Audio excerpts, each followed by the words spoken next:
Oh, be careful. Slowly. That's too much.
Yeah, that guy's gonna come with the USB to help us. He's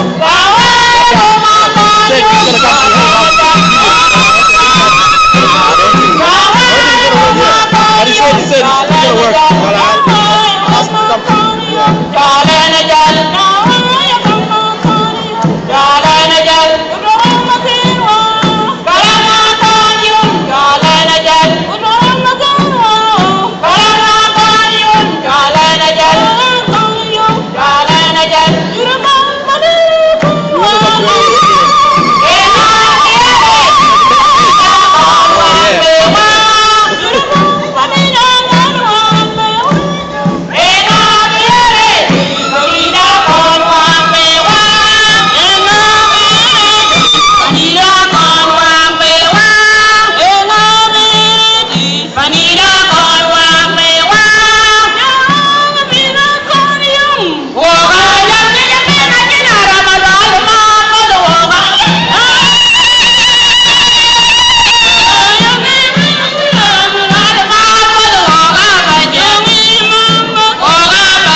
Let's mix it up. I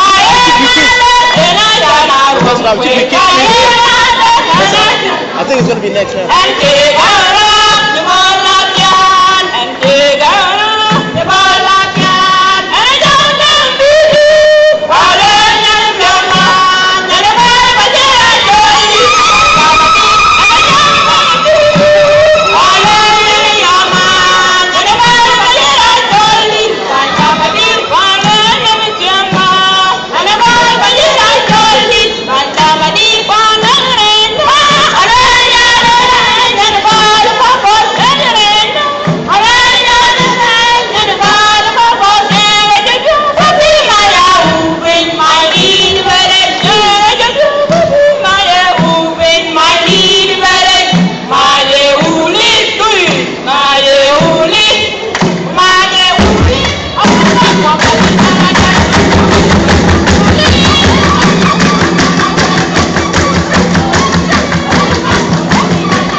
We can put it down some.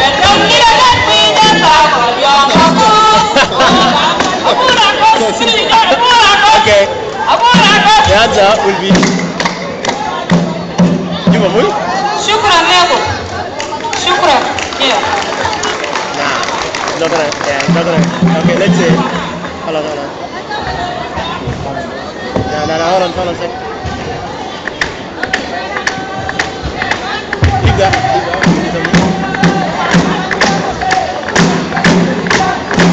Oh yeah, they're up there now.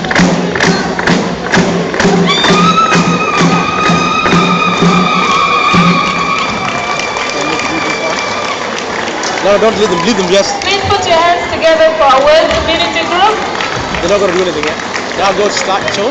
Oh yeah, cool. We can see from that how much diversity there is within South Sudan. With each group, there's a unique way of dancing and of performing. So that, I guess, is a testament to the diversity within our own country, which we're very proud of. Next, I'd like to call upon the Chiluk community. They're coming all the way from Mandarin to perform, so please put your hands together for Chiluk Community Group. Oh, then I'll go back. We go back now or?